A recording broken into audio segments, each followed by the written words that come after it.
Assalamualaikum warahmatullahi wabarakatuh. Perkenalkan, nama saya Muhammad Rezal Pasiri, NIM 2236095.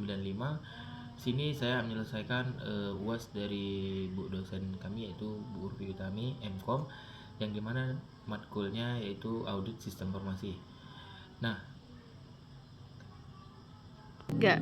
yang gimana soal yang pertama yaitu jelaskan apa itu audit sistem informasi, fungsinya beserta peran auditor di dalam pengembangan sistem audit. Nah, yang pertama yaitu ada pengertian audit sistem informasi adalah sebuah proses evaluasi terhadap infrastruktur, kebijakan, prosedur, dan pengendalian teknologi informasi secara sistematis guna untuk memastikan bahwa sistem berjalan dengan sesuai standar, aman, dan mendukung tujuan organisasi. Nah, kemudian fungsi audit sistem informasi yaitu yang pertama memastikan bahwa kebijakan internal dan memenuhi standar industri, misalnya ISO 27001. Nah, kemudian yang kedua yaitu menjamin keamanan data. Selanjutnya yaitu meningkatkan efisiensi sistem dengan cara mengukur kinerja sistem dan memberikan optimasi. Nah, yaitu yang ketiga, peran audit sistem informasi. Yang pertama yaitu meningkatkan lingkup, tujuan, metode, dan jadwal audit serta menilai efektivitas, kontrol, keamanan, dan keandalan sistem, dan memastikan upgrade sistem sesuai rekomendasi audit dan standar keamanan. Nah, kemudian soal yang kedua yaitu jelaskan apa saja pengendalian audit sistem informasi dan resiko yang terjadi di dalam auditing. Nah, pengendalian dan resiko auditing sistem informasi yang pertama itu pengendalian secara umum yaitu kontrol akses dan fisik logis, manajemen perubahan. Nah, kemudian membackup data dan recovery.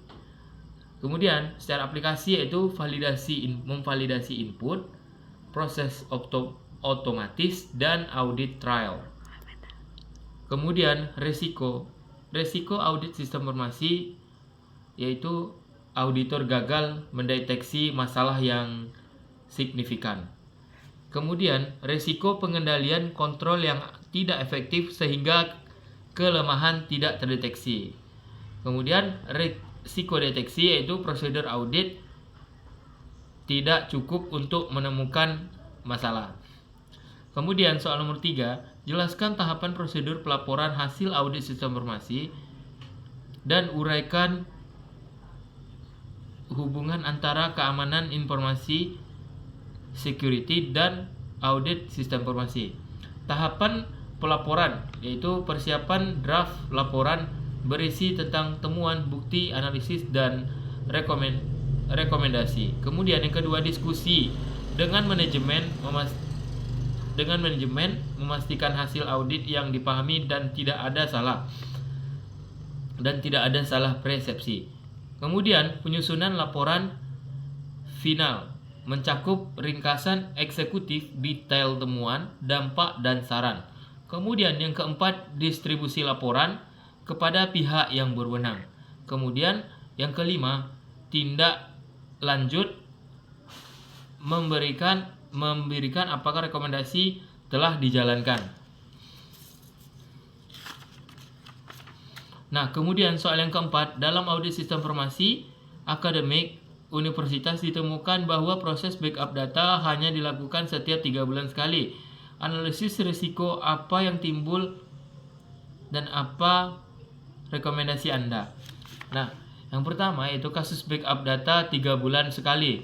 Resikonya contoh kehilangan data signifikan jika terjadi kerusakan atau serangan sebelum backup data berikutnya. Kemudian downtime yaitu berkepanjangan karena harus memulihkan data lama.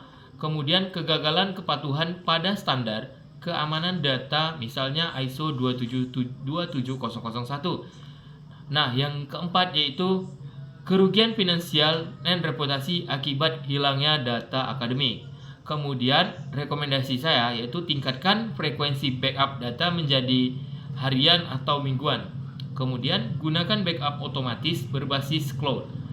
Selanjutnya, terapkan kebijakan backup 321 yaitu 3 salinan, dua media berbeda dan di satu lokasi berbeda. Yang terakhir yaitu uji proses restore secara berkala. Nah, soal yang kelima yaitu sebuah perusahaan mengalami serangan ransomware. Sebagai auditor, jelaskan langkah-langkah Anda lakukan untuk mengevaluasi keamanan yang ada.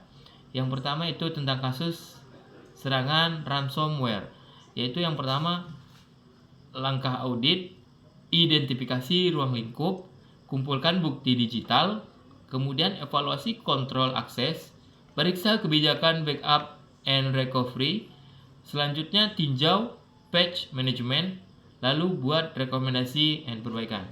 Cukup sekian, hanya itu yang dapat saya sampaikan. Lebih dan kurang saya mohon maaf. Wabillahi taufiq wal hidayah. Assalamualaikum warahmatullahi wabarakatuh.